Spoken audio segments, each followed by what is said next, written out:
The world of live performance is mostly shut down like everything else right now, depriving audiences of pleasure and artists and those who work with them a way to make a living.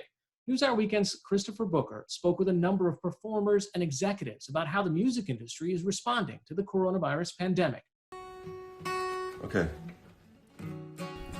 As many of you have seen, some of the world's music superstars have been broadcasting performances from their homes. It started with Coldplay's Chris Martin on Monday, followed by John Legend on Tuesday, then came Death Cab for Cutie's Ben Gibbard. I wanted to walk through the empty streets and feel something constant under my feet. For fans of these stars, virtual concerts are the closest they will come to a live music performance in the foreseeable future. Like everything else, the music industry has ground to a near halt, with festivals and tours canceled across the world. And that has only increased the anxieties for the thousands who work in an industry that has only recently started to recover from a digital revolution that devalued recorded music and made live performance the only way most musicians can make a living. I think at this point, we're not expecting any live shows to be happening across the States until maybe late June. Zena White is a managing director of Partisan Records, a small independent label with offices in Brooklyn and London. One of their acts, the British band Idols, was featured last year on NewsHour Weekend. Idols were scheduled to tour South America this spring before heading to California's Coachella Festival in April. Both the tour and Coachella have been postponed. Obviously, it's not just the band that this impacts.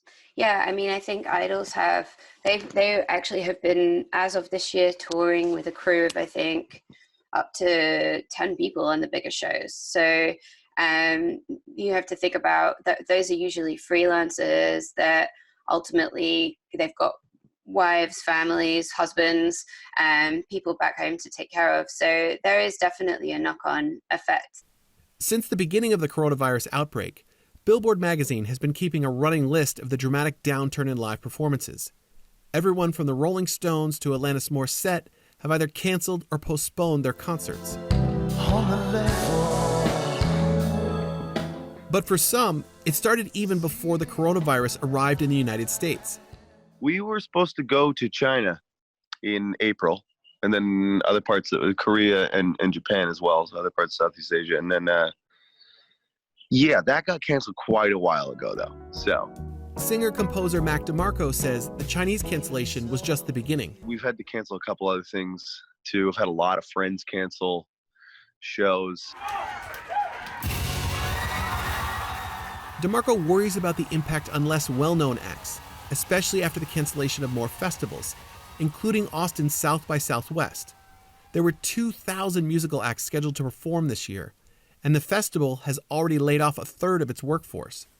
Luckily for us monetarily, it's like, I think we'll be okay, but it's crazy to watch, other musicians and bands, especially with like things like South by. It's like people like scrape the money together to like fly out there from all over the world. It's a lot of people are bummed. I had a friend that had to come home from Europe a couple days ago. A couple friends went home to Australia. They were just starting a gigantic tour. It's like, there was a guy doing a music video here. He's leaving today. It's like, it sucks. It sucks. And then what about actually recording? This is kind of what I do all the time anyway. I never really leave my garage. Kind of always just in there recording. So, I hate to say it, but kind of works for me. Hard to dream in the light of day. Hard to hide from what they say. For country star and Grammy winner Shelby Lynn, this period is as confusing for her as it is for the rest of us.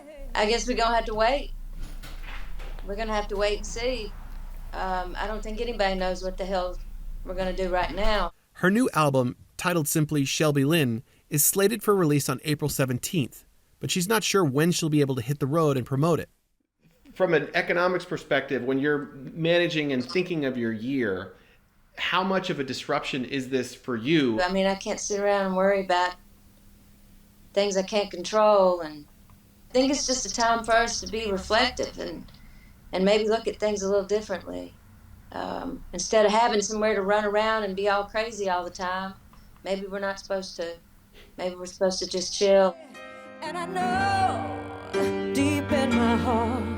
But even those who are worried about what happens in the short term believe music will play a necessary role in getting us all through this. ultimately we do see this as finite. And whilst we don't think that the world will quite be the same again or as we knew it, we do think that people are going to want music. And already we're having people hit us up all the time. What are your playlists? What are you listening to? I need something to keep me positive. And I think music is a great unifier. And this virus is the great equalizer. You know, we're all in the same boat. So hoping that our artists can find some sense of purpose in being able to inspire and keep people's day-to-day upbeat. For now, fans looking for inspiration from live music will be looking almost exclusively online. Stop it, please, before it's gone too far.